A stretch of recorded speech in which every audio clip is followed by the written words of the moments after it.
entre femmes, il y a des choses qu'on se dit franchement, qu'on se dit ouvertement, qu'on se dit clairement, sans tabou. Mais par contre, il y a des thèmes qu'on ne peut pas aborder quand on a des hommes à côté. On se dit déjà, ton éducation sera mal vue, on dira déjà que tu es féministe. Je suis Dédé Rose Gloria Kwevi, promotrice du CIFLO. Vous suivez Modèle, le petit format. Dédé Kwevi est une jeune écrivaine burkinabé d'origine togolaise, auteure de 4 œuvres déjà éditées et une dizaine non éditées. Je suis aussi la présidente fondatrice de Kwevi Productions, la créatrice de l'association Les Pionnières du Livre, qui est à sa première organisation, qui est le Salon international féminin du livre de Ouagadougou, sous l'égide CIFLO. Je suis venue à l'écriture par passion, un concours d'expérience personnelle pour briser le mur de glace et faire des femmes leaders, maîtresses de leur propre destin. Je suis dans l'écriture, ça fait aujourd'hui 11 ans. Le premier est sorti en 2011, Le parcours d'une femme battante, qui retrace la combativité de la femme, une jeune fille violée, mise enceinte, qui est obligée d'accepter un enfant qu'elle n'a pas voulu. Elle devient folle, elle perd son papa. Et malgré ça, elle sort avocate, la tête haute pour défendre le droit des femmes. On a Vengeance fatale qui regroupe la trahison des hommes dans le foyer, la marginalisation, les mariages forcés. On a Le dilemme qui parle des attaques terroristes au Burkina Faso, de cette haine que nous-mêmes Africains, on est en train d'émerger. Et aussi maintenant Les lames du désir qui regroupe la vie en amour. Le CIFLO, c'est le Salon international féminin du livre de Ouagadougou, qui regroupe 15 pays africains. Donc, en gros, on a plus de 30 femmes écrivaines qui seront à Ouagadougou. Et on a 3 jours d'échange sur les thèmes. D'abord, ça sera des instants de connaissance, des échanges de partenariat. Et aussi, ça va permettre aux auteurs burkinabés de faire connaître leur œuvre à l'international. Et ceux aussi qui viennent de l'international, qui puissent aussi connaître les auteurs burkinabés qui vivent ici. Et que s'il y a d'autres événements, qu'on puisse vraiment les inviter et qu'on puisse vraiment briser cette glace-là qui empêche les auteurs d'aller au-delà de leurs rêves. Parce que quand on décide de prendre la plume, il faut prendre la plume pour véhiculer un message. Et si le message n'est pas parti, et si le message doit dormir dans les oubliettes, alors l'écrivain n'aura plus sa place. Non, ce ne serait pas des auteurs exclusivement féminins, mais c'est un salon féminin. On aura plus de femmes et les panels aussi seront... les panels seront plus féminines en fait, parce que les débats... Mais on a des panels dans lesquels aussi les hommes vont intervenir.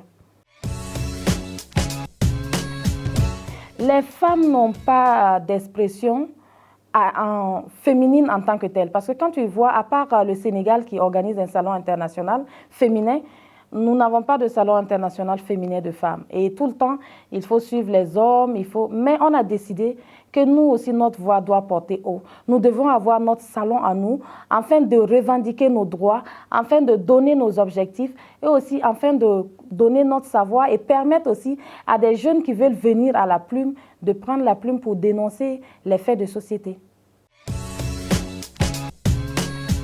Oui, il faut vraiment un salon féminin parce que la femme a besoin de ce salon pour se retrouver. Vous savez, quand on est avec les hommes, c'est vrai que c'est un partage mixte, mais entre femmes, on a plus tendance à faire monter haut les débats et il y a moins de spéculation. Par exemple, entre femmes, il y a des choses qu'on se dit franchement, qu'on se dit ouvertement, qu'on se dit clairement, sans tabou. Mais par contre, il y a des thèmes qu'on ne peut pas aborder quand on a des hommes à côté. On se dit déjà, ton éducation sera mal vue, on dira déjà que tu es féministe, on dira déjà que tu veux amener la jeunesse à se débuster de ces réalités, alors que la vraie vérité est autre chose. Même pas, non. Le CIFLO n'a rien à concurrencer avec la philo, puisque la philo est à sa 17e édition, et la philo, on est tous membres de la philo. Ce salon, au contraire, c'est un plus dans l'écriture burkinabé.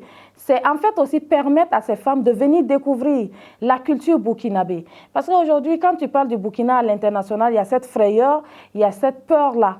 Et je veux aussi faire briser cette glace pour qu'on sache qu'on peut vivre paisiblement au Burkina, on peut être tranquille au Burkina et que même au Burkina aussi, on peut faire plusieurs manifestations malgré ce qui se dit de l'autre côté.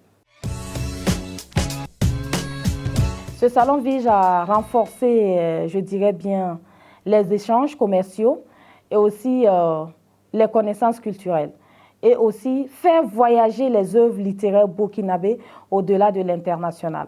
Parce que ces auteurs partiront avec nos œuvres là-bas et ils vont faire la promotion de ces différentes œuvres là-bas, ce qui permettrait aux écrivains burkinabés d'être connus un peu partout, comme au Maroc, en Algérie. Et s'il y a des fois, je pense que ces mêmes auteurs seront les bienvenus dans ces différents pays.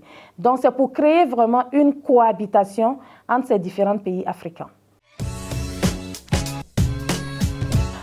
Bon, je dirais que nous sommes à moitié prêts parce qu'une organisation n'est toujours prête qu'à la fin. Et on a déjà mis les grands plats dans les petits plats. On a déjà les auteurs qui sont confirmés, qui arrivent. On se prépare activement pour la conférence de presse. On a déjà ventilé les informations. On a donné les cartes d'invitation et on attend le grand jour et Dieu fera le reste. Non. Le seul partenaire pour le moment qu'on a eu, ce n'est que le ministère de la Culture. Tout le reste a été fait à fonds propres. Bien sûr, on atteindra les objectifs de cette première édition.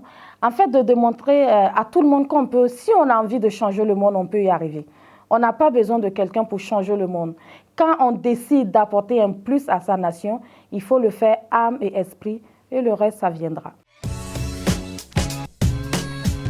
Oui, j'invite tout le monde particulièrement à venir à l'ouverture du salon pour découvrir les belles plumes féminines, pour se faire encore plus d'expériences. Comme je le dis toujours, lire, c'est grandir, c'est voyager, c'est découvrir un monde nouveau. Voilà une opportunité parfaite de connaître des écrivains dont on lit et qu'on ne les a jamais vus.